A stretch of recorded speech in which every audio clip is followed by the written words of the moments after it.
fundamentalmente, o público-alvo, quero já fazer aqui uma ressalva, o público-alvo deste livro é a juventude.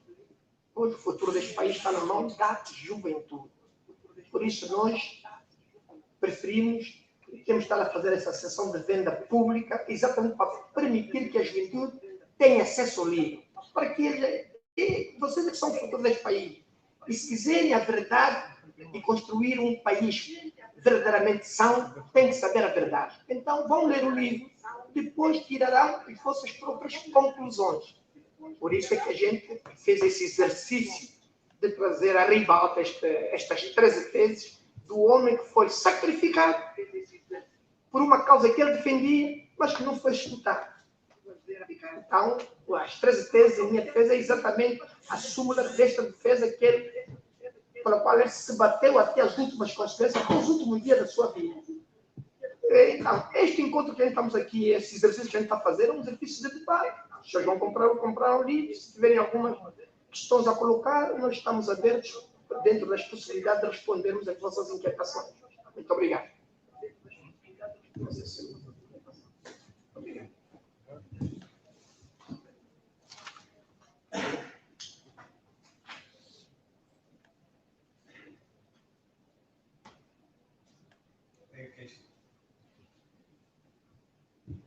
Sim, faz favor. Tens aqui o microfone. Aqui, pode se aproximar.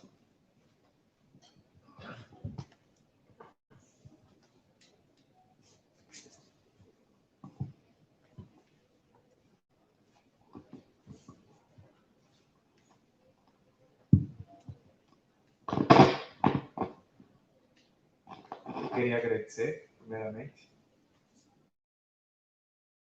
por essa oportunidade que nós já estamos a ter. A minha questão é, qual é o impacto que este livro tem e terá para a nova juventude?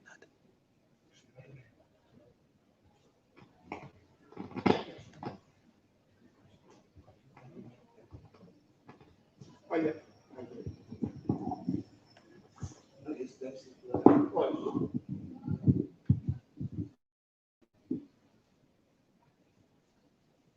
nós estamos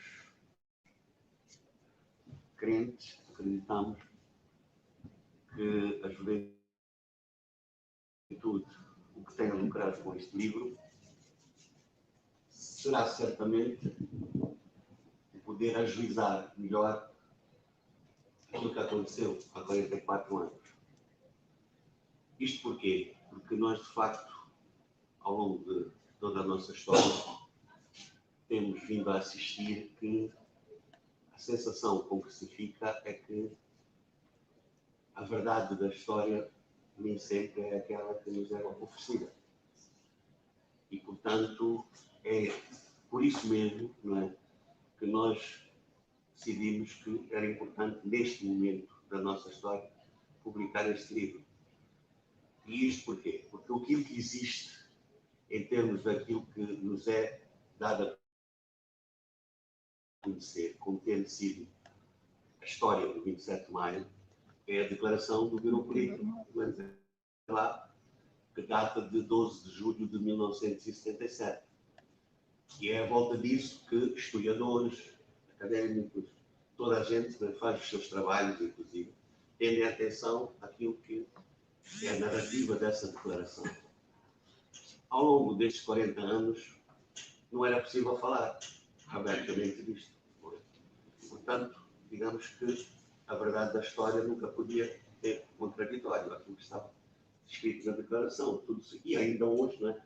Julgo mesmo que até ontem, que circula nas redes sociais, pelo menos, a entrevista do Sr. Ministro da Justiça e dos Direitos Humanos, que fala a propósito daquilo que foi os trabalhos da Civicop, continua a insistir, na situação de que os tais erros políticos das duas partes, erros políticos deles e erros políticos nossos, colocando ele 44 anos depois, nessa perspectiva de que ele é que está do lado da declaração, e nós estamos do lado daqueles que foram mortos. E isso é que é preciso esclarecer, porque não é verdade. Não é verdade. Ainda hoje há historiadores que dizem, por exemplo, que quem matou os comandantes, não se sabe quem foi. Pelo menos não fica esclarecido até os dias de hoje quem foi. Não houve a preocupação naquela altura de querer saber quem foi. Definiram-se que eram os mitistas, como se dizia, não é? E é esse o ônus dos mitistas, é de terem morto os comandantes. E por isso é que o Sr. Ministro diz, eles começaram a ser os agentes ativos e nós os passivos. Depois, quando a Revolução, portanto, terminou, eles passaram a ser os ativos e nós os passivos. E daí resultou a matança. Não é? Então, é preciso perceber, de facto, se assim é, nós estamos crentes de que não é assim, não é essa a verdade. Nós estamos crentes de que quem matou os comandantes não foram os mitistas. Então, é preciso que a gente vá ao encontro da verdade, sem conversa, sem ódio, sem nenhuma espécie de espírito de vingança. Mas é necessário que as pessoas encontrem essa verdade, porque esta está a ser a justificação para dizer que os Nitualgos e os demais companheiros que estiveram junto de Nitualgos são responsáveis por esse assassinato. Não é? E, portanto, é um dos aspectos que é importante que seja assim. Neste livro, do prefácio, também se diz e fala-se disso, para a gente perceber melhor, não é? As razões do que é que acontece. Mas, acima de tudo, nas 13 teses de Nitualgos, estas 13 teses em sua defesa foram entregues em fevereiro de 1977, para que, não é, se defendesse em relação às acusações que lhe eram feitas em outubro de 76, na tal terceira reunião plenária. Sabe? E depois de tudo aquilo que ele diz aqui, das 13 teses que vocês agora têm a oportunidade de poder ler e de saber, não é? Esse documento é ignorado pela direção do MPLA. É ignorado. É feito tábua rasa. Até é dito, depois do 27 de maio, que isso era um volumoso panfleto. É como se porta este documento na tal declaração do Bureau Político. Não é? É um volumoso panfleto. Quando, afinal, era a defesa de Nitualgos perante as acusações. Não é? Onde Nitualgos demonstra que não cometeu nenhuma prática que fosse considerada fora dos estatutos de disciplina do movimento. Não é? Ele demonstra isso tudo aqui. Mas mais do que isso, ele alerta aqui que a Revolução estava em perigo. Ele alerta aqui e dá dados a dizer porquê. Denuncia e levanta a suspeição sobre determinados elementos já que tinham estado infiltrados nos órgãos de segurança de Estado, até mesmo no próprio MPLA, a nível da sua direção. Diz isso aqui nas 13 teses. E nada disso, não é, foi tido em consideração. Ele próprio, Nitualgos, das 13 teses, também diz isso. Diz que qualquer movimento revolucionário a quem seja dado a conhecer que existe esta realidade tinha que criar imediatamente uma comissão para inquirir na verdade destes factos que eu, membro do Bureau Político, estou a denunciar. Não é verdade? Portanto, são estas as razões que nos movem para que, a partir do discurso do Sr. Presidente da República, a pedir perdão, a responsabilizar-se pelos excessos existentes,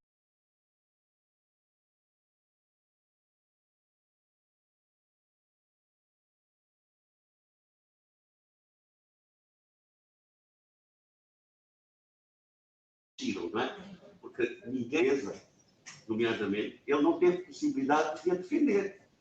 Não é? Ele não foi ouvido pela Comissão de Inquérito.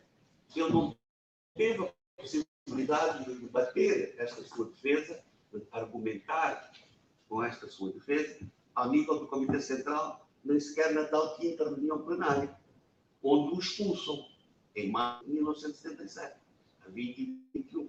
Portanto, nós acreditamos que este livro vem trazer, não é? Vem-nos abrir uma nova verdade, talvez a verdadeira, não é? O nosso entender, sobre o que é que realmente aconteceu.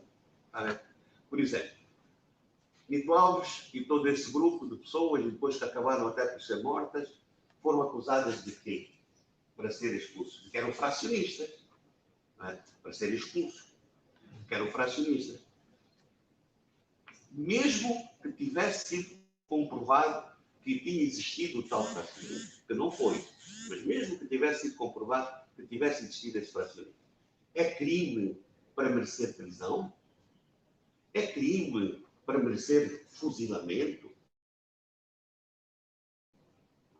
Não. Não é? O ser-se fracionista não seria crime para nada disso que nos aconteceu. Não é para ter sido preso, para ser fracionista, quando muito, se fosse confirmado, era, quando muito dizer assim, são expulsos, vão para lá. Não é? Como acontece a qualquer fracionismo, desde que não esteja estatutariamente reconhecido como possível. É ou não é? Portanto, tudo isto são aspectos que este livro contribui, porque o Sr. Presidente disse, a história não se apaga, não é? E cada um deve dar o seu contributo para que os factos e a verdade possa ser tida em atenção. Até no dignificar da memória das pessoas, que, repare-se, essas pessoas não somente foram mortas. A maior parte dessas pessoas, ou uma grande parte dessas pessoas, são desaparecidos forçados. Não é? São desaparecidos forçados. Repare, e desde essa altura não existem para nós. Nem mesmo em termos de memória. Estão a ver o que é que isto significa? E por isso é que esta situação de desaparecimento forçado é algo, é um atentado aos direitos humanos. E é penalizado. E não tem possibilidade deste tipo de crimes serem, não é, amnistiados. Não é possível. Pela justiça universal. Por isso é que a gente não entende. Quer dizer, nós não queremos nada neste momento. Se calhar a maior parte dos responsáveis podem até já não estar vivos. Não é? Mas é importante que se reconheça quem de facto foi responsável por isso.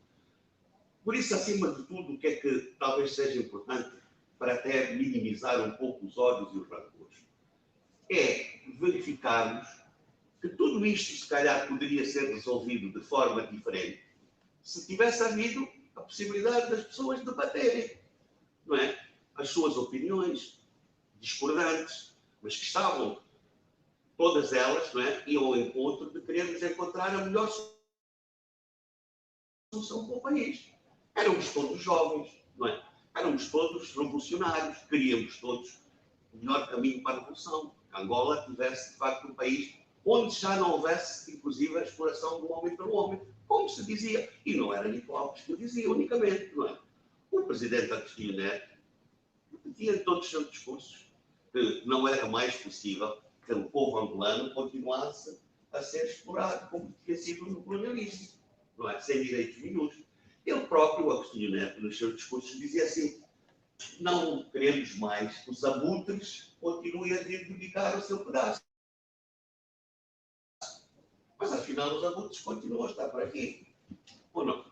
Não é essa a realidade. Portanto, tudo isto são coisas que, se fossem debatidas, se as pessoas tivessem tido a oportunidade de debater democraticamente nos sítios onde devia isso ser possível, e que não foi, não é? Resultou nesta tragédia. Esta tragédia que aconteceu. Portanto, acho que o livro tem interesse para os jovens perceberem, porque, inclusive, nós não estamos livres disto continuar a acontecer, não é?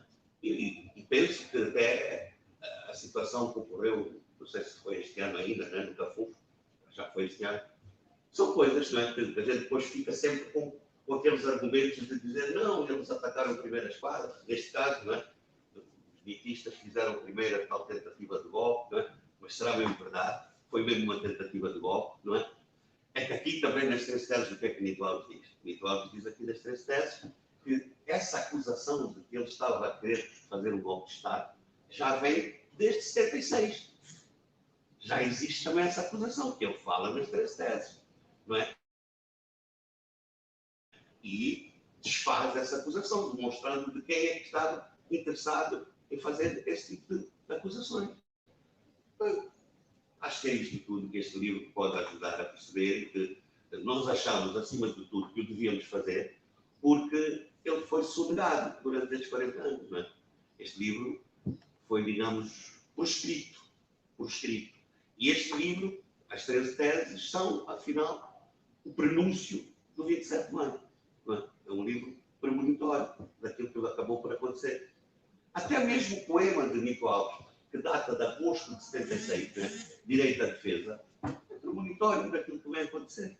Portanto, e porquê é que isto até é possível de acontecer? A gente pode dizer, mas como é que isto é possível? Como é que, não é? Em agosto a gente já pensa naquilo que vai acontecer. É porque, e por isso mesmo, as 13 teses iniciam-se por um capítulo, ou não sei se é o primeiro acho que é método dialético, método metafísico, mas o segundo capítulo do livro, a segunda tese, vamos dizer assim, é Nietzsche preocupado em querer demonstrar as diferenças que havia entre as diferentes frentes de luta. A primeira região, não é? A segunda região entre a Vinga, a terceira região do Frente Leste, em que os guerrilheiros dessas diferentes regiões não se conheciam uns aos outros ao longo dos 14 anos de luta armada. A primeira região ficou completamente isolada. Tudo isto é que condicionou muitos destes aspectos, as pessoas desconfiarem uns dos outros, não é? E estes movimentos, qualquer um deles, naquela altura, naturalmente eram infiltrados pelos interesses, por exemplo, da própria PIDE, da polícia política da época, não é? Como a gente sabe. E há confirmação hoje, nos nossos dias, de muitos dirigentes até que foram, não é? Agentes da polícia secreta portuguesa. Portanto, é tudo isto que justifica que este livro tem muito interesse, principalmente para os mais novos, não é? Porque vocês são o futuro deste país e, portanto, é importante que estas coisas não continuem a fazer história, não é? E impedir que as nossas vidas e que as pessoas possam realmente usufruir de tudo que de bom temos neste país, não é? E que está a ser sonegado em proveito de alguns poucos. Ok, pretendemos, exatamente como anunciamos, é uma conversa, então vamos alargar esta conversa aqui à plateia. A intenção não é que monopolizar a palavra a partir da mesa, porque temos aqui na plateia também pessoas que estiveram diretamente envolvidas no 27 de maio, são sobreviventes, com reflexões também já feitas, e muitas até feitas publicamente. Então, certamente têm todo o interesse em partilhar conosco e agradeceríamos que assim o fizesse para que não ficasse, como já disse, monopolizássemos aqui a conversa. Estejam à vontade. Sim, tem aqui o microfone.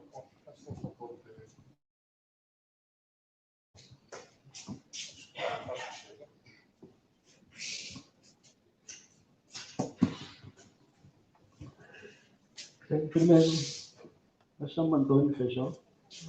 Sendo uma conversa, eu vou falar mesmo sentado.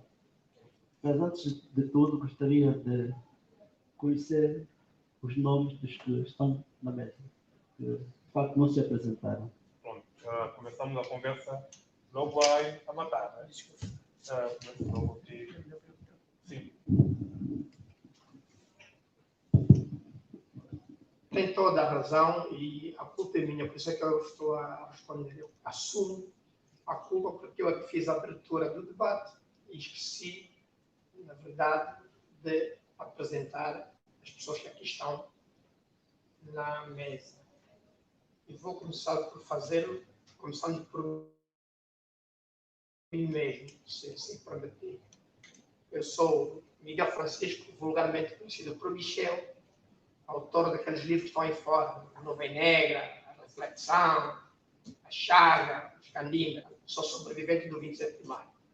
Aqui à minha esquerda está o Dr. Vidigal, que é também sobrevivente dos trágicos acontecimentos do 27 de maio e, como viu, fez uma exposição exaustiva sobre as causas profundas que estiveram na base desta tragédia. E aqui, à minha direita, o jovem Cedric, que é o editor da Elivurgo. Peço uma vez sinceras desculpas aos senhores por não ter tido esse descuidado. Obrigado. Sim, vou passar então a colocar algumas questões que eu gostaria de ouvir, não só da vossa parte que está aí na mesa, mas de quem se sentir em condições de respondê-las. primeira questão. Qual foi o propósito da insurreição popular que se verificou naquela altura? Segunda questão. Percebo que, pelo livro, e mesmo naquela altura li esse livro, e vi que Nito Alves queria responder dente por dente, olho por olho. Hoje, neste momento, ouvidos vários anos, gostaria que falasse um pouco sobre o facto de Nito Alves, ou quem estava ao seu lado, naquela altura, ter ou não noção do que poderia acontecer, tendo em conta que ele conhecia bem o MPLA, um movimento que estava a sair da guerrilha, com várias implantadas em várias regiões, cujos guerrilheiros e militantes não se conheciam muito bem e que ainda não tinham uma política bem definida, marxista-leninista. Ainda não se havia as pessoas, uns liam, defendiam o marxismo-leninismo, outros reservavam e ficavam mais à tendência socialista. Portanto, nesta situação, naquela condição, com uma correlação de forças que, porventura, seria favorável a quem viesse da primeira região, uma condição em que ele creio que também não conhecia bem, não são rituais, como outros não conheciam bem, o que se passava em termos de relacionamento, quer na segunda região, quer na terceira e noutras regiões, ter que responder, querer responder dentro por dentro, olho por olho, não previa que algo poderia acontecer. Esta é uma questão. E gostaria que os sobreviventes, naquela altura, pensavam em alcançar. O que queriam alterar? O que de facto se queria alterar? Pessoas, ideias, ou simplesmente das ideias, o desenvolvimento, ou ia aguçar o melhor caminho, sobreviventes, como dizia, o que pensavam naquela altura? Alterar o modo de pensar das pessoas, alterar as pessoas.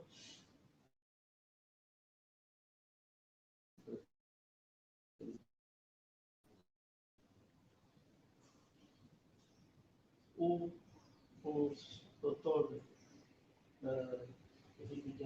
Vidigal falou há pouco tempo em responsabilidade pela chacina ou responsabilidade, e eu não percebi muito bem. Então eu queria perceber se estava a falar sobre responsabilidade pela chacina, que veio a posterior, ou responsabilidade, ou houver alguma responsabilidade em termos de quem promoveu o debate de ideias até aquele nível, em relação a ter que enfrentar ou confrontar ideias de responsáveis próximos ao presidente Agostinho Neto, sem ter qualquer receio, porque muitas vezes é melhor, isso é um comentário meu, contornar a montanha que bater de frente. E outra questão, a última, por enquanto, é que, dada a cultura que nós temos, o SAD continua até hoje, porque muitas vezes a disciplina partidária, nós notamos em todos os partidos agora, não permite uma democracia de fato. Quer dizer, há um excesso de disciplina partidária em todos os partidos. Hoje, a meu ver. Naquela altura, um movimento vindo da guerrilha, com o topo do movimento num lado, vindo de Brazzaville, ou da Tanzânia, ou da Zâmbia, ter que enfrentar, ter que afrontar opiniões da direção, porque numa direção há os principais, ao presidente e os que o rodeiam. Isso é sempre assim. Há aqueles que estão à volta do presidente e que supostamente têm maior confiança, mas atrás vão ganhando confiança. E naquela altura, será que Nito Alves já tinha conquistado a confiança suficiente para confrontar ideias de responsáveis que já vinham trabalhando com o presidente Neto desde os fins dos anos 50, 59, em Portugal, em toda a passagem de Agostinho Neto? Eram pessoas amigas, próximas, quase familiares. Um indivíduo que não é próximo começa a ganhar aproximação, começa a ganhar confiança, mas ainda não era suficiente para enfrentar quem já vem de novo lá. Então, isto, naquela altura, aos sobreviventes, não vos meteu, vocês não tiveram receio algum. Eu acompanhei tudo isso. Eu tenho, neste momento, não tenho a vossa idade, se calhar, mas tenho 61 anos. Não, 61. Hoje tenho 61. E naquela altura, eu já tinha o meu 5º ano. Portanto, já tinha um nível grande para conhecer as coisas. E eu tive receio, porque eu era da Jovem Pan. Preferi ficar calado. Tinha as minhas convicções, tinha a minha opinião, como nós também temos. Mas eu preferi ficar calado. E admirei como é que lá no topo havia pessoas muito ousadas. Eu fiquei calado, não fui preso. Mas houve pessoas ousadas. Então, em tudo isso, eu gostaria que explicassem, falassem um bocado, para os jovens também perceberem e pronto. Quer dizer, ficamos mais claros. Porque eu tive receio, porque eu sabia que isso não ia dar bem. Não ia dar certo. Mas como é que Nito Alves Evandro, que até tinha uma capacidade muito boa, pelo menos Nito Alves muito boa, de argumento, de linguagem, José Evandro era bem intelectual, e outros, não se aperceberam disto, não conseguiram chegar a esse tipo de análise. Esse aí é que me preocupou. Porque o desfecho seria esse. Mesmo hoje, cuidado. É preciso ter sempre muito cuidado na linguagem que se utiliza, porque as pessoas não gostam de ser criticadas. Então, há formas próprias de se criticar. Diz-se muitas vezes que, para falar com o chefe ou criticar um chefe, é preciso fazer o refletir, em vez de apontar o dedo. Faça a questão de forma que ele reflita e depois pense que a decisão ou o seguimento do assunto ele é que ele tomou. Ao invés de dizer, não, isto é assim, isto é assim. Eu acho que é assim, é assim. São formas de abordagem. Mas pronto, isto tudo levou ao que nós todos sabemos, então termino esperando que falem sobre aspectos todos que eu toquei. Obrigado. Também agradecemos pelas palavras, pelas questões que coloca e, enfim, penso que, mais uma vez, reiterar que não está limitada, a resposta não está limitada à mesa, né? há sobreviventes também na sala e também quem queira responder ou acrescentar, está à vontade. Então, querem começar? Só uma sugestão. As pessoas que forem intervir, convém também se apresentar. Quem se apresentou? Apresentou-se Antônio Feijó. Perdão. Tá, quem chefe do Vidigal, quem quer começar a responder, alguém não? Não, nós não queremos monopolizar o debate. Alguém na sala É uma queira? conversa Eu acho que informal. acho que já falei muito. As pessoas estão aí, podem, Mas não, têm aí sobreviventes, podem responder. mas não me importo de depois, se tiver que acrescentar algo, farei como gosto.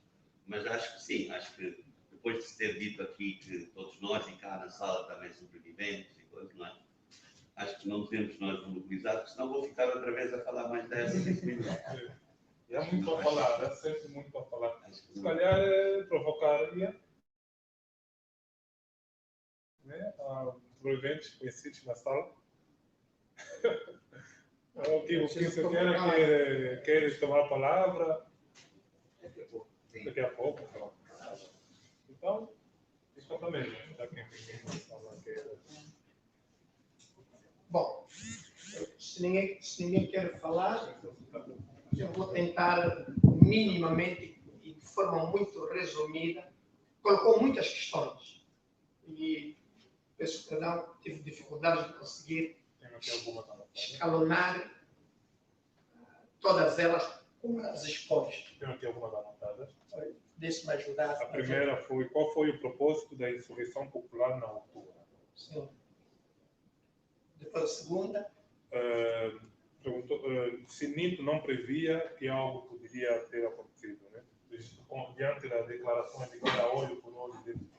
Pois, é essa que eu vou responder, o resto deixa também à disposição dos outros companheiros de mesa.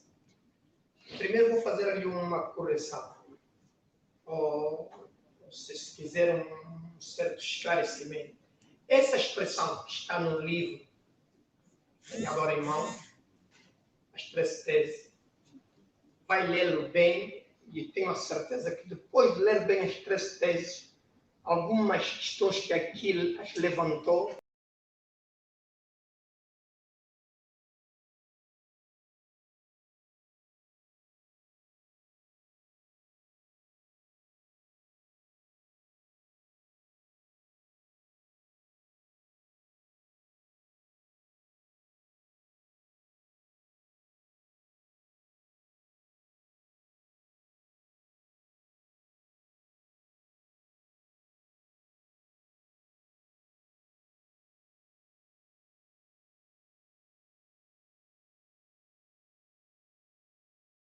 para sustentar os seus argumentos, mas metam ainda de lado e vejam a informação que lá está.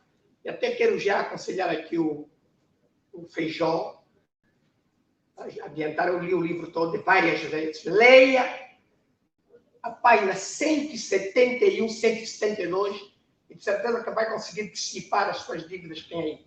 Agora, quanto ao propósito, eu concordo, e suas opiniões são válidas, e devia ser assim, porque não teríamos chegado nesta tragédia que nos aconteceu, se permitissem que as pessoas dialogassem. Mesmo a direção do MPLA, que muito respeitou e diz que a gente respeita o seu argumento, que o chefe não pode ser criticado, está bem, é a sua opinião, mas se o chefe tivesse ouvido o subordinado, Nito Alves, os seus argumentos, e um bocadinho o doutor Vidigal foi claro nisso, se tivessem ouvido, se deixassem ele defender-se, talvez não chegaríamos na tragédia que a gente chegou. Por isso, não, essa questão do olho por olho, dente por dente, foi uma expressão não no sentido material, como ele quis utilizar, quer dizer, quem mata com ferro, morre com ferro. Não é isso que eu quero dizer. O olho por olho, dente por dente, era para se defender das acusações que ele estava sendo vítima e que não estavam lhe dando a possibilidade de ele defender. Então, eu dizia que não. Da mesma forma que vocês estão a fazer a acusação, eu devolvo-as, essa expressão olho por olho, dente por dente, está nas 13 teses. Os senhores têm o livro na mão e vai ler, o senhor Feijó. Segundo, quanto ao propósito, diz qual era o nosso propósito. Eu, na altura, tinha 21 anos, sou o seu mais velho, parece 5 anos. Eu tinha 21 anos quando entrei preso. sou dos Dragões, sou tanquista. Tenho aqui colegas meus que estavam comigo no mesmo quartel. Só estou vivo porque nesse dia eu não estava no quartel. Porque se lá estivesse, talvez não estaria aqui a falar com vocês.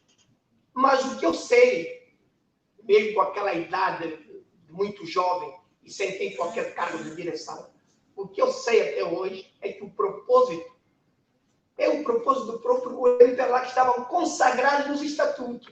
O que o Nito Alves defendia é que estava consagrado nos estatutos do MPLA.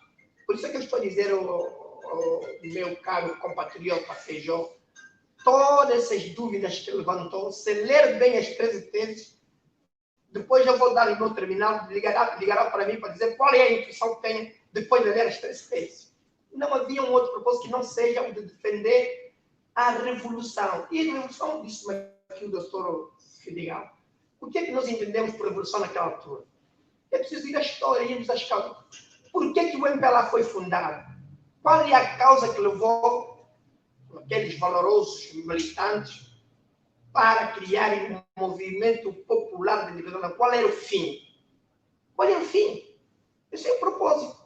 Ora, se o fim foi resgatar, não é, a dignidade e a liberdade dos angolanos que andou oprimida ou ofuscada durante 500 anos, então o propósito era esse. Ora, neste propósito, sendo um movimento de libertação, com várias frentes, não era partido, é normal que existissem várias correntes de pensamentos para poderem definir qual era o rumo a seguir. Para mim, na minha magra opinião, salvo a opinião diferente, que é a sua, que já esgrimeu aqui, o propósito era só esse. Nito Alves pensava que devia ser respeitado o que estava consagrado nos estatutos. Por isso é que estou a insistir. Leia bem as 13 teses, depois de ler, ela vai compreender o que o Nito Alves perseguiu. Este, para mim, por enquanto, era esta a correção que eu queria fazer. Se alguém mais quiser fazer um comentário, pode fazê-la, estamos em debate. Está bonito. Pode o microfone. Eu acho que o microfone não vai chegar até lá. Talvez. Se não chega, o companheiro pode. Talvez seja audível. Mas pode vir aqui à frente, aqui tem lugar.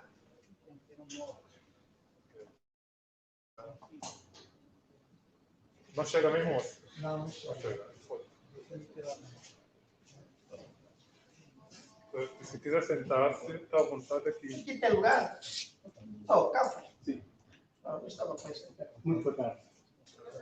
Eu sou o Luís Caetano, com presidente de CAPES.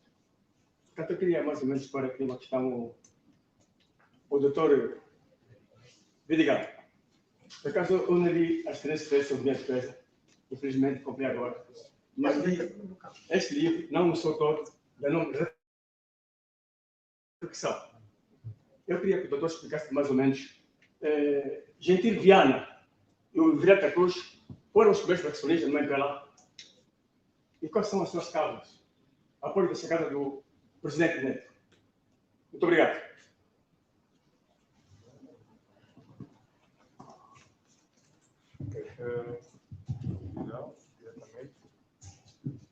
Não percebi bem como é que é o livro. É de quem? Sim. Este livro da reflexão deu tinha uma passagem do Gentil Viana, Virata da Cruz, Martim Andrade. São pessoas praticamente que eu tenho uma grande apreciação. Tenho uma grande apreciação. Eu gostaria que me explicasse, será que eles foram os primeiros acionistas? As causas foram afastadas no Ministério do MPLA, pelo presidente Neto. Em 1963, ou dois, quando o Neto saiu de Portugal para o Congo, Kinshasa, depois foi expulso devido à ideologia do Congo brasileiro. É por aí mais ou menos que eu gostaria que me fizesse essa explicação.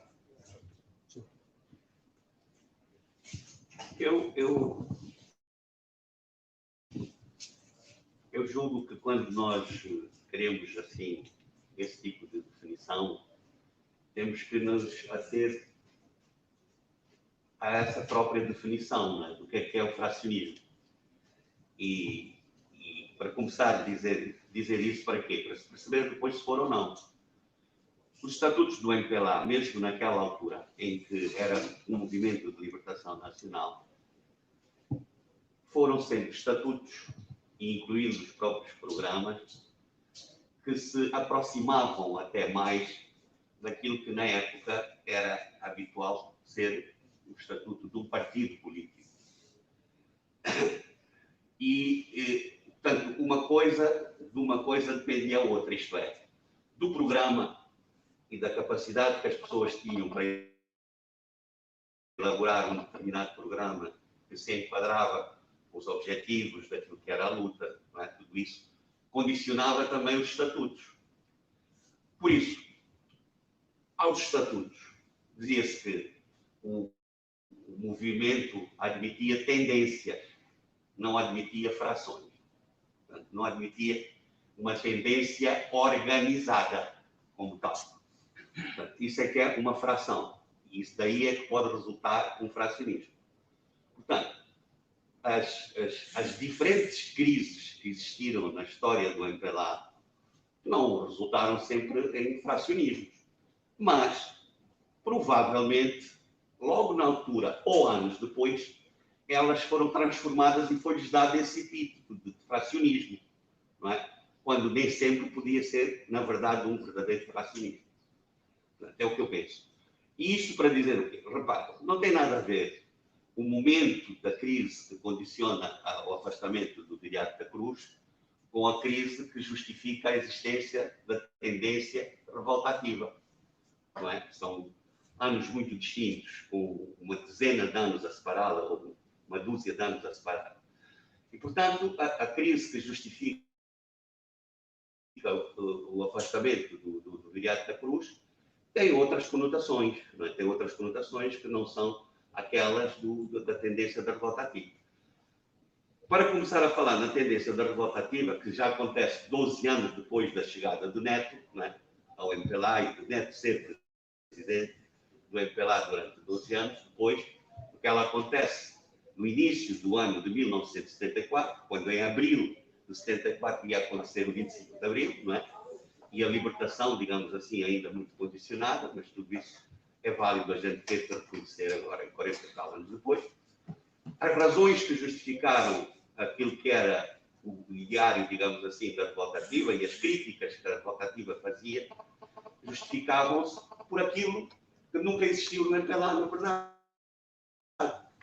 que era o tal debate interno, a democracia interna. Não existia. E essa era a principal crítica da revolta ativa, não é? Portanto, de certa forma, eles acusavam o presidente de haver presidencialismo, não é? Presidencialismo. Significava o quê? Lá está. Que ninguém podia ter uma opinião contrária àquela que era a opinião da direção, vamos dizer assim, ou com maior propriedade do próprio presidente. Não é? Não se admitia. Era logo interpretada como alguém que estava contra, que estava a preparar alguma coisa, não é? E nesses momentos da história, tudo isto acabava sempre com uma acusação de que queriam assassinar o presidente, que queriam matar o presidente, não é? Portanto, são essas lógicas que poderiam ter alguma razão de ser no contexto do movimento guerrilheiro, não é? Onde se desconfia de tudo, de todos, que a gente sabe que é infiltrado pelas polícias, tudo isso é verdade, mas que não pode continuar a justificar-se depois do movimento ser partido no poder. Não é? Como acontece, por exemplo, em relação ao 27 de maio. No 27 de maio, não é? O MPLA já é poder, já é partido no poder, embora ainda não fosse partido, continuava a ser movimento, veio a ser partido só em dezembro de 77, não é? Mas o que é que eu quero dizer quando já é poder? Já é poder de Estado, não é? Já é poder de Estado. Portanto, passou a ter outras responsabilidades que não somente aquelas que eram impostas pelos estatutos. Correto? Mas, a nível do MPLA, e este processo do 27 de maio, é um movimento que é acusado de fracionismo, quando, na verdade, nada, e é isso que o Nitual demonstra nas 13 teses, nada, nenhuma das suas atitudes nem comportamento se enquadra numa perspectiva de fração. Não é nenhuma tendência organizada. nem sequer tendência é. Repare, nem sequer tendência é, porque agora, e já agora não, nos últimos anos, desde que é possível falar um pouco mais, de forma mais aberta, o que é que se diz? Até há quem fala do nitismo, não é? Como se houvesse nitismo e netismo. Não, não há nitismo nem netismo. Há marxismo-leninismo dos dois. Há marxismo-leninismo dos dois. E há a teoria a caminho da defesa de um processo revolucionário a querer caminhar para o socialismo. Dos dois. Tanto assim é que depois de Nito Alves morto, Neto proclama o partido marxista-leninista. Não é? Portanto, afinal, como é que era a tendência de Nito é que queria e a tendência de Neto não queria? Não é? Não é. Quem não queria era a direita no seio do MPLA. Ok? Quem não queria era a direita no seio do MPLA. Esse é que é o verdadeiro problema do 27 de maio. Esse é que é o problema verdadeiro do 27 de maio. Está a perceber? E isso é o que Nito diz aqui. A acusação que o Nito formula aqui em fevereiro, quando entrega isto, é de dizer: tenha-se em atenção a direita do MPLA, aliada aos elementos também da direção e não só do MPLA, que tinham de alguma forma uma maior proximidade àquilo que é conhecido hoje como a social-democracia, não é? Portanto, são esses interesses que estão em jogo e em luta na ampla frente que é o MPLA. O MPLA é uma frente que contempla tudo, desde o padre ao comunista. E cada um nessa frente luta pelo seu ideal. Pois não luta de arma na mão para matar um companheiro porque ele não está de acordo num determinado momento. O papel dos comunistas numa frente como esta, num movimento de libertação nacional, é conseguir consciencializar o maior número de camaradas, de companheiros de luta, depois, nos ideais daquilo que justifica e permite que a gente faça a opção pelo socialismo, que era aquilo que era importante na época. E por que tinha que ser o socialismo? Porque o capitalismo era o regime e o sistema que defendia os interesses daqueles que exploravam o homem pelo homem. Não é? E está aí o resultado disso. Já na altura da crise do Viriato da Cruz, o Viriato da Cruz chama a atenção para isso. Diz: eu não aceito que se diga que obrigatoriamente Angola terá que se caminhar para uma situação de neocolonialismo. Diz isso em 64. Está a ver? Portanto, significa... E até imputa mais responsabilidades. Aquilo que ele, na altura, disse: os amigos da Casa dos Estudantes do Império. Está lá dito, está escrito.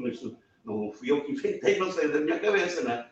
Faz parte dos livros que a gente vai tendo e que contam a história de Angola. Está a ver? Por isso é que é importante perceber. O problema aqui, não é? Nós não podemos contentar em dizer: olha, estamos satisfeitos porque no dia 11 de novembro deram-nos a bandeira e o hino, não é? Nós não podíamos ficar contentes. O próprio MPLA, por isso é que eu falei no programa, no tal programa maior, dizia o quê? Dizia: já temos a bandeira e o hino, portanto, já temos a independência política. Temos que continuar a lutar pela independência económica e, consequentemente, social. Não é? Aquela que vai efetivamente libertar o país. Hoje, 44 anos depois, está a África inteira, no seu todo, a dizer: mas como nós continuamos no neocolonialismo? Não é? Os países da África continuam todos a que venham buscar aqui as riquezas do continente para se levar para as Américas ou para as Europas, para ser transformada e depois sermos devolvida a custo maior. Não é? Esta é a realidade do mundo de hoje. E hoje nas redes sociais, está a ver? Hoje a gente tem vídeos das mais diferentes partes do mundo a dizer isso. Não é? O que acontece aqui no vizinho Congo, não é? No Congo Democrático, na República do Congo. Vejam também a história do Congo, é uma história paradigmática nisto tudo, né? Como é que começou? Quem é que assassinou Lumumba? Não é? Quem é que assassinou Lumumba? Como é que ela evolui ainda hoje? Quem é que vai lá buscar o cobalto e todas as riquezas do Congo? Esta é a realidade da África.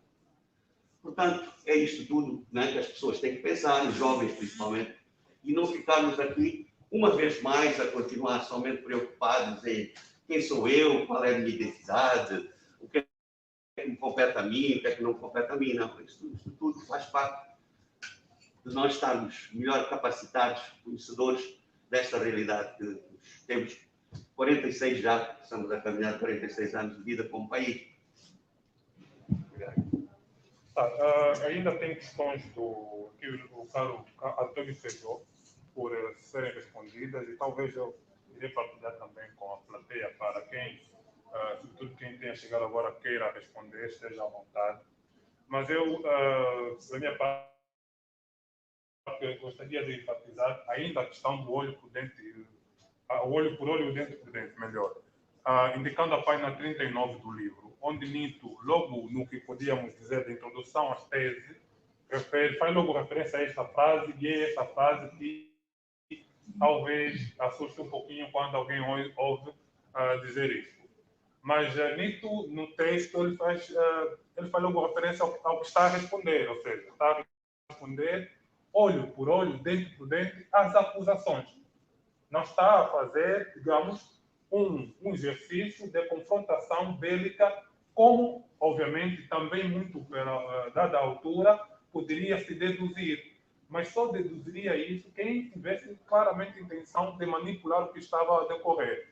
Porque, e vão ler nas teses, vão perceber que Nito só chega a este ponto de entregar estas teses em função das acusações que estavam a decorrer à margem de uma comissão que já estava criada.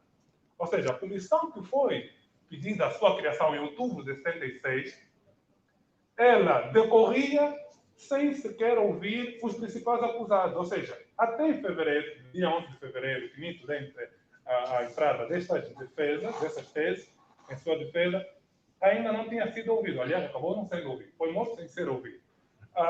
Talvez o dia 11 tenha sido simbólico também, 11 de novembro, 11 de fevereiro. Mas ele decorria várias acusações em vários órgãos com ligações ao próprio MPLA, e aqui faço, lembro-me, por exemplo, da UNTA, onde, inclusive, também, a partir deste organismo, também existiam acusações. Ou seja, Nito claro, quem subscrevia a sua visão de país na altura, estava a ser minada a sua credibilidade à margem de um processo que deveria decorrer com total transparência e independência, até mais porque esta mesma comissão foi pedida, a sua criação foi pedida pelos acusados. Curioso, também é isto. Foi Zé Vadune quem propõe a criação da comissão para investigar a eles mesmos que estavam a ser acusados, mas que, entretanto, não foram ouvidos. Então, era só para reforçar esta questão, porque, sobretudo a nós jovens, assusta imenso quando ouvimos estas expressões. Ou seja, muitas vezes somos pegos, somos acusados por palavras, por discurso, mas completamente descontextualizado. E Nito, até Nito, e vejamos a dimensão do Nito na altura, também foi vítima desta manipulação das suas próprias palavras. Desculpa, permite-me só fazer umas notas. Sim, tem aqui o microfone. Só mesmo para repetir então, as pessoas, principalmente os jovens, dar umas notas, principalmente os jovens, outros mais adultos, fazer umas notas para refletirmos, porque acho que o objetivo é tentar também educarmos-nos para que no futuro coisas iguais não aconteçam. E uma primeira nota é o seguinte. As palavras, preciso ter cuidado com as palavras usadas. Muito cuidado com as palavras que se usam. Porque antes de nós passarmos a mensagem, a primeira palavra usada dita o rumo. E é um jurista, eu não sou jurista, mas gosto de ler os juristas, que diz, brasileiro, que diz, as palavras inserem o seu conteúdo. Portanto, logo nas primeiras palavras que o indivíduo disser, o título vai ditar o entendimento de muitos, porque muitos já não vão ler o detalhe. E isto cria conflito. Então, dizer logo dentro por dentro, cuidado, isso também acontece na Bíblia, lá, dentro por dentro, e as pessoas não interpretam. Cuidado com a interpretação. E principalmente, dirijo isto aos jovens. Cuidado quando utilizarem a linguagem. As primeiras palavras, as palavras que dão o título, ditam o resto. Por isso é que eu apontei aquele ponto. Não porque depois não se justificou, porque tudo isso está lá escrito. Eu já tinha lido isso em 77. Portanto, não vai ser a primeira vez que eu vou ler isso. Agora, outra questão. Outra questão para não é uma questão, uma nota para refletir. Onde é que estava a discussão naquela altura? É avançar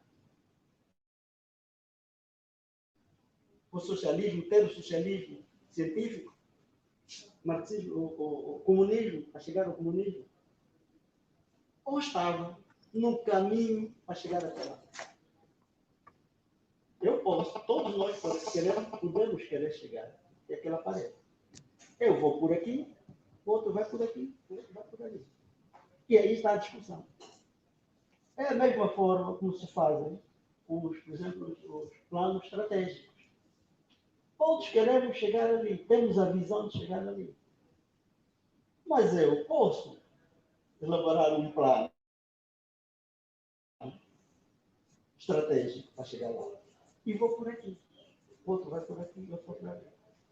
Só quando quem atingir primeiro, talvez for melhor, mas não se sabe antes. Então, o que eu naquela altura, e hoje ainda tenho muitas dúvidas, é se havia dentro do MPLA alguém que ousasse dizer que o MPLA não queria atingir o socialismo científico, o socialismo, ou, mais tarde, o comunismo. Essa era a ideia que todos tínhamos. Agora, os passos a seguir, aí é que eu senti que estava a discussão. Mas pronto, isso também, mais uma vez, para os jovens. Às vezes, nós estamos a discutir algo que todos nós queremos. E acontece também com os partidos políticos atuais. Todos querem apregou o bem-estar das populações, do povo. Ninguém vai dizer que quer mal do povo, que não vai defender o povo, que não quer o nível de vida das populações seja o melhor. Todos querem. Estou aqui para defender o povo, estou aqui para melhorar as condições do povo. Quero que o povo não sofra. Quero que o país se desenvolva. Quem não diz isso? Todos. Todos querem o desenvolvimento do país. Todos querem levar o país para um patamar superior. Todos querem. Agora, o caminho para chegar até lá. O caminho para chegar até lá, aí é que há discussão. E sentimos isso na discussão dos polícias. Na Assembleia, ouvimos como é que eles fazem discussão. Em torno de quê? De como chegar até lá. A discussão reside aí. E é aí que está o problema. Pronto. Naquela altura, outra nota, última que eu vou dar. Naquela altura, tinham passado poucos anos. 74, 75 entraram aqui os movimentos de evangélicos. Tinham vindo de uma guerrilha que já sabe como é que é uma guerrilha e como é que foram as circunstâncias que decorreram a guerrilha aqui. O doutor Vidigal falou alguma coisa sobre isso. Então, depois, neste cerca de 2 anos, 74, 76, já começou a confusão. 2 anos. 76 começou toda a confusão. Já começou, ouvimos o alarido em 76. Toda aquela discussão, aquela luta de ideias. Então, logo naquele período, já se podia pensar que há, de fato, uma democracia interna dentro do partido. Se ainda hoje, eu acabei de dizer há pouco tempo, democracia interna nos partidos é, para mim, uma novidade. Dentro dos partidos, se você é membro de um partido, é melhor ser disciplinado. E muitas vezes não falar lá dentro exatamente aquilo que pensa. Porque se falar lá dentro do que pensa e tens outras ideias que não é ideia do Tom, está incrível. Pode não ser morto, pode ser afastado. E os outros camaradas ali lá, que vão ser colocados lá, também até estão de acordo com o que estás a dizer, mas rapaz, isto é, eu estou a falar do que eu vi no passado, continuo a ver hoje, e eu não sei, porque é assim. E também não vejo só no Norte. Eu já estive em vários países, inclusive estudei também nos Estados Unidos. E vi também um pouco isso nos Estados Unidos. Então, cuidado, nós somos homens, e os homens são os médicos. Os homens são os médicos aqui nos Estados Unidos. Eu fiquei 3 anos nos Estados Unidos a estudar e vi isso. E trabalhei com eles. Americanos. Desculpe lá, Então, como é uma cuidado. conversa, como é uma conversa. Não, eu vou passar, só dessa é a última nota, vou passar. Não, só não pode continuar. Só quero fazer um comentário em relação a isto.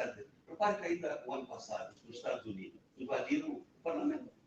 Já viu? Não é? Para ver, afinal. A maior democracia do mundo e essas coisas. Por isso eu disse, somos todos homens. Somos todos homens. Pode continuar. Somos todos homens. Aquilo aconteceu nos Estados Unidos. Isso é que... Hoje já não pode, senão aqueles todos seriam mortos. Exatamente. Porque estamos a ver 77. Um movimento vindo da guerrilha. O que é que ia acontecer? Por isso que eu disse. Não se podia prever movimento vindo da guerrilha. Na guerrilha, se você achou que é predomado, a guerrilha é assim. Então não havia muito tempo. Não foi tão amadurecido. O momento não estava maduro. E talvez até poderia ter razão nas suas ideias. Eu queria um socialismo científico.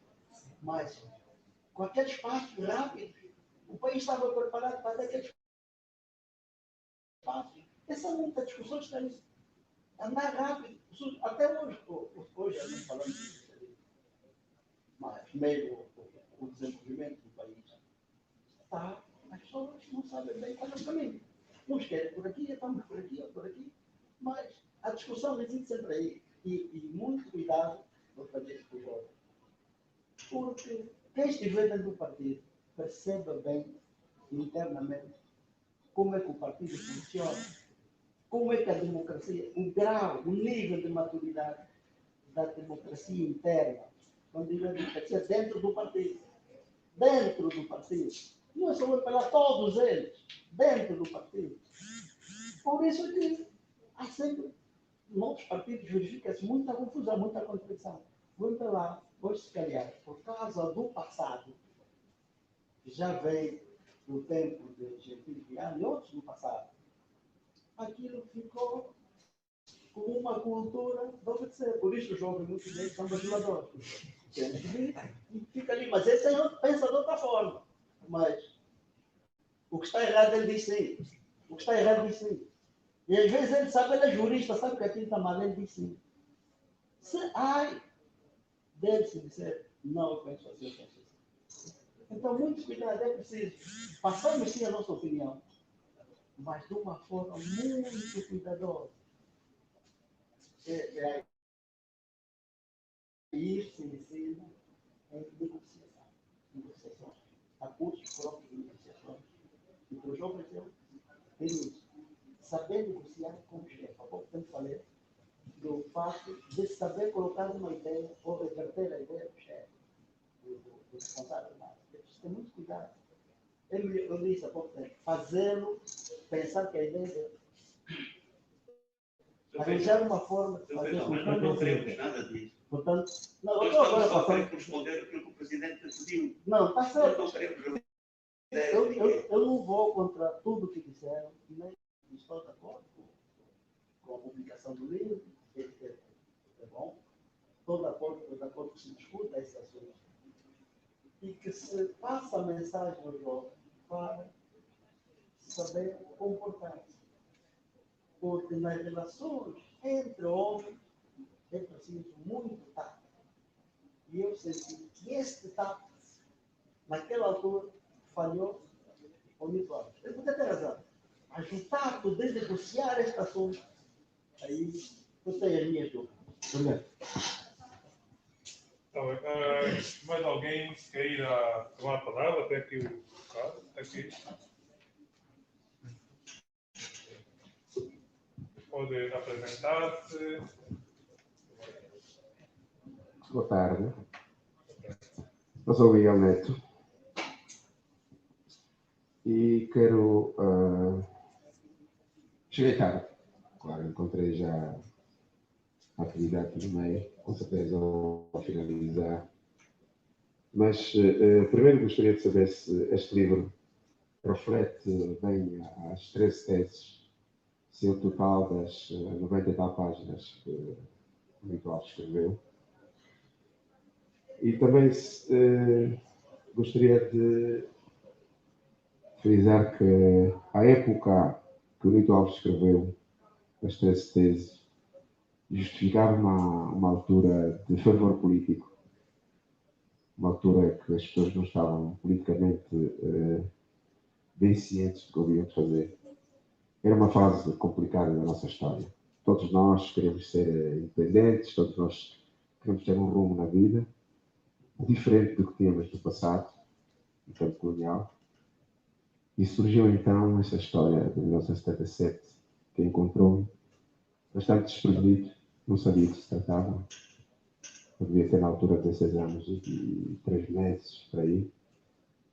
E notei que havia uma confusão, igual ao que já havia antes, porque nós, que estamos aqui na independência, vimos acontecer muitas coisas antes do 27 de maio.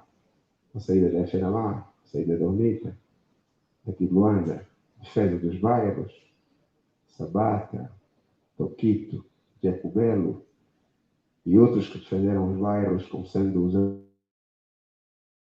heróis da época. Se no passado eram tidos como bandidos, eles depois passaram heróis. Isso tudo aconteceu entre 74 e 77, neste caso.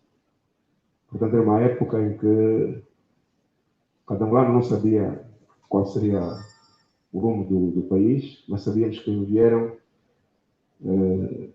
políticos, vieram movimentos de outras áreas que eram angolanos do passado, que estavam aqui depois passaram uma fase de perseguição política e acabaram ficando lá fora.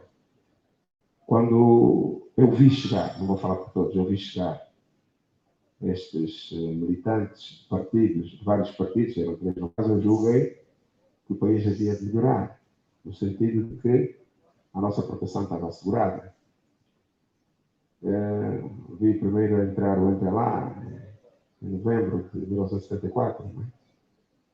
No Solar, na sua delegação, que foram ali para a zona hoje, Rangel, né? Passaram por minha zona, moravam nas 6, nas 7, e acabaram indo na Dramalha.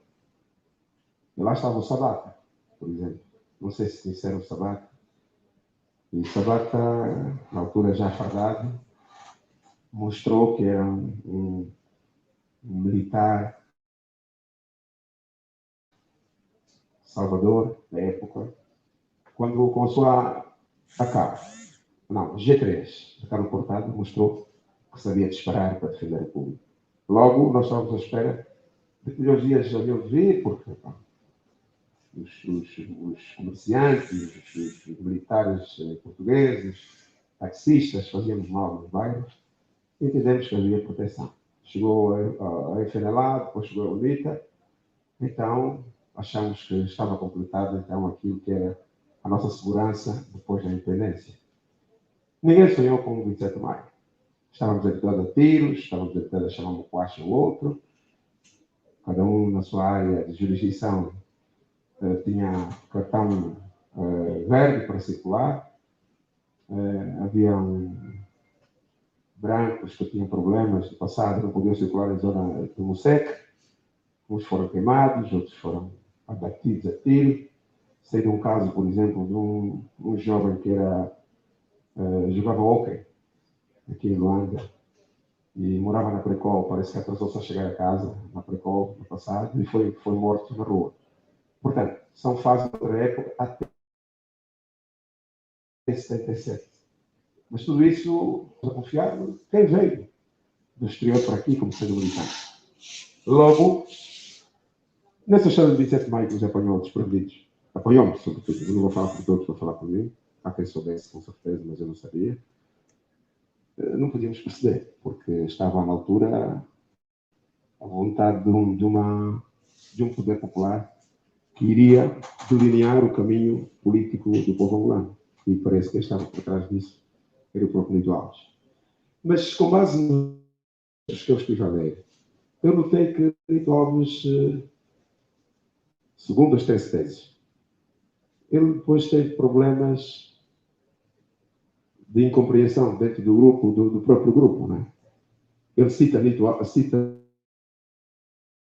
Lúcio Lara, cita Saíd Mingas, cita Simeão Cafuche, cita outros nomes, né? Mas também cita, estes são nomes por lado negativo. Ele cita como amigo, por exemplo, o Zé Leitão, como amigo, também como inimigo, ou como pessoa que ele estava chateado, com que ele estava chateado, ele citou o Dundum, o Elepe. Portanto, tudo isso, há grupos que estavam dissociados dele e eu estava associado. Agora, aqui vai a minha pergunta. Ele tinha problemas com Saíd Mingas. Nito Alves escreve no seu texto, que ainda não li aqui, que ele tinha problemas com Saíd Mingas, porque Saíd Mingas não era do Comitê Central, mas falava, não era do Biro Político, mas citava coisas que tinham acontecido na reunião do Biro Político. E ele queria saber quem estava a passar essa informação, uma pessoa que não é do grupo. Depois de tudo isso acontecer, eu ouço dizer que Saíd Mingas foi morto por fraccionistas. Como o Nito Alves cita Saíd Mingas, quer dizer que tinha reservas contra ele. Tinha reservas. Foi apanhado na rua, não foi? Como é que ele foi morto? Foi por acaso, não foi? Tudo isso está em volta a um mistério muito grande. Ele cita no texto que fez no dia 11 de fevereiro de 1977. De 77. Cita. Mas também depois dizem que ele, quando veio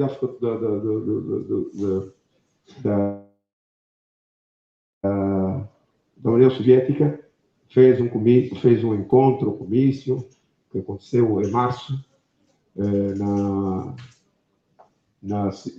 comissariado de Luanda, em que mostra que ele tinha mudado um pouco. Bom, será que este livro vai trazer-nos histórias a posterior?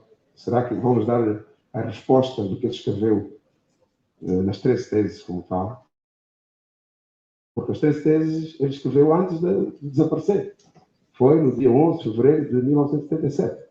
Logo, aquilo aconteceu 3 meses depois.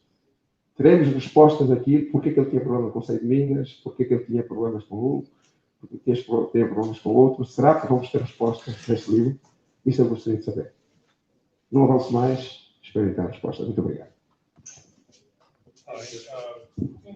Então, se calhar, respondo à primeira pergunta, se é, também talvez seja bem mais competência da editora, se este livro corresponde às 13 teses, sim. O livro corresponde na íntegra às 13 teses, com um prefácio e um pós-fácio feito por 2 sobreviventes do 27 de maio, que são, digamos, a representação da Associação do 27 de maio. Então, são os textos na íntegra.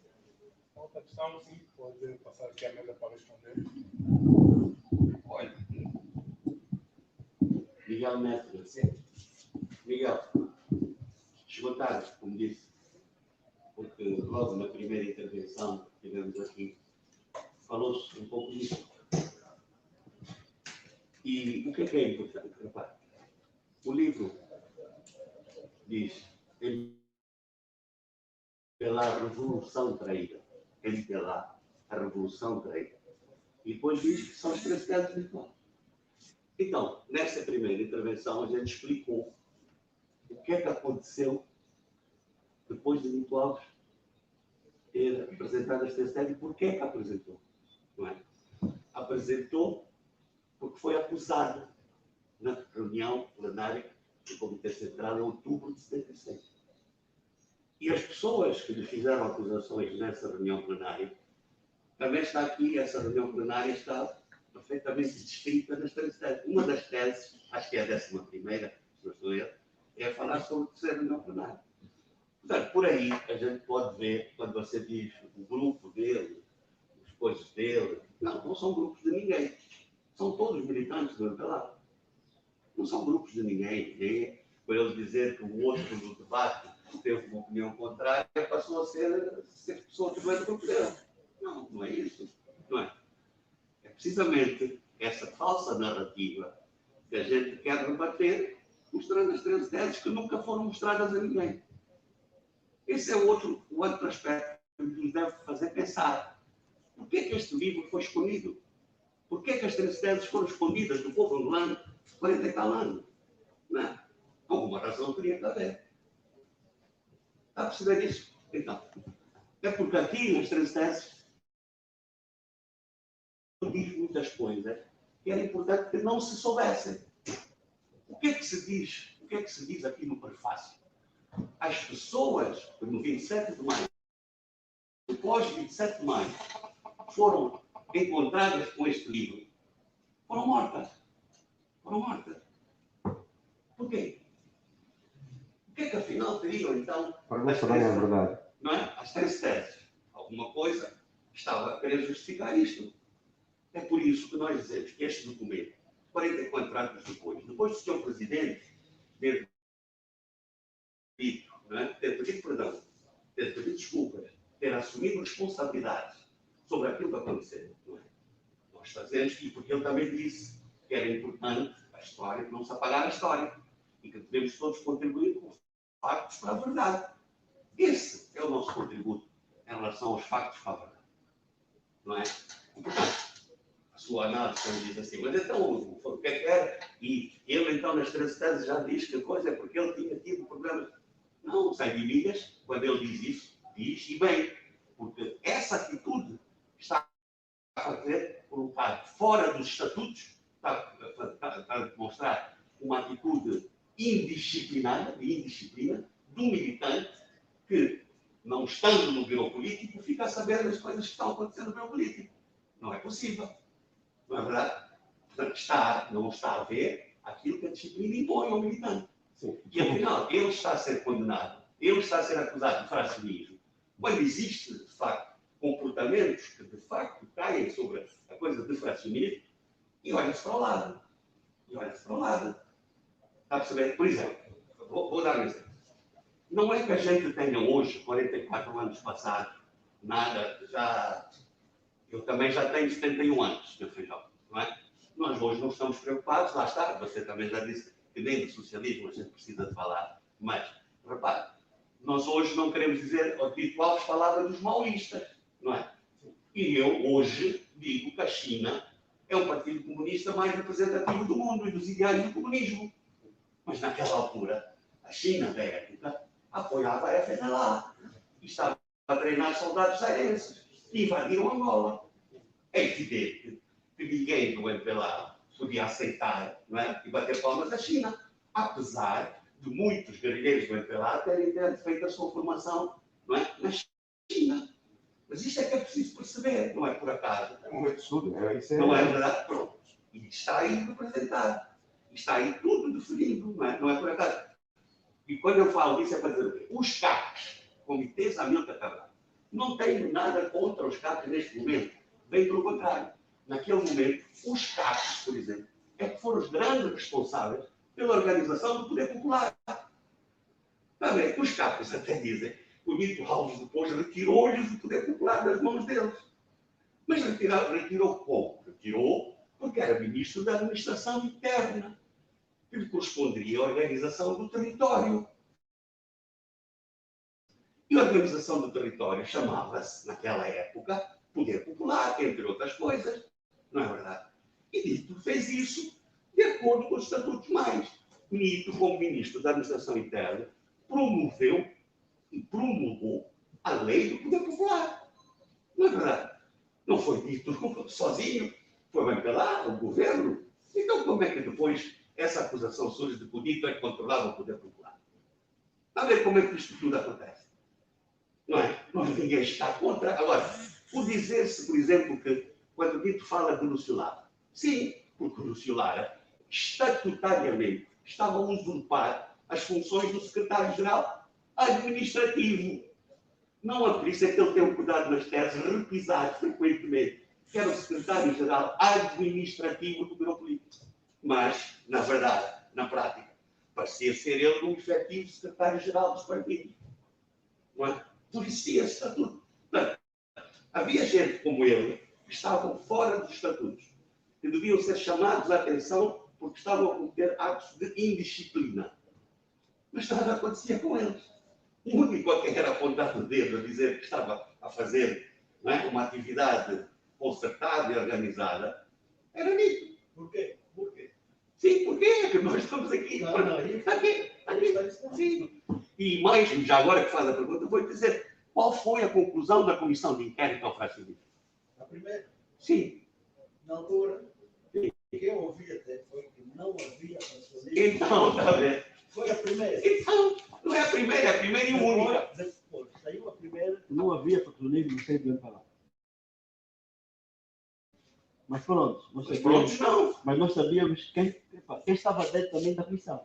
Não, desculpa. Mas A pronto, comissão de inquérito, desculpa, a comissão de inquérito foi coordenada pelo presidente, quem viria a ser depois presidente da Conclusão, ninguém viu.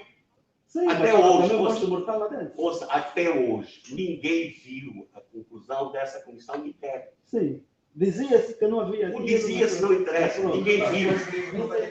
Não. Ficou inconclusivo. Não existe. Até hoje ninguém viu, não é? Mas atenção que... Não, mas a segunda saiu. Qual saiu? O que é a segunda? A segunda disse que havia fracionismo. Mas qual a segunda?